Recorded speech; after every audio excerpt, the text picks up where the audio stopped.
How do you get PayPal email address? Hello everybody. If you guys are wondering how you can do that, you may follow up these simple steps. The first thing you can do is you can open up a browser, any of your preferred browser, in your device, and then head over to paypal.com. And then once you are logged in, you should be finding this interface.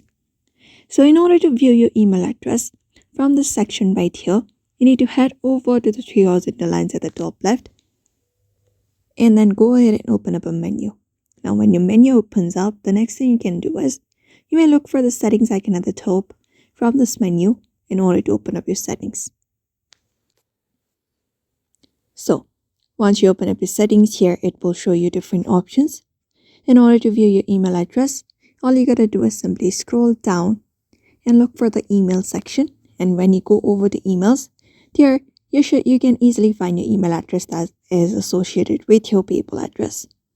Other than that, you can also edit out your email address by clicking on the edit option and simply even add up a new email into your PayPal. So that is it for now. You may also follow the same method if you want to add new email address or see your email address on PayPal. So I hope this video was helpful. Give it a thumbs up and subscribe for more tips and tutorials, and we will see you on the next video.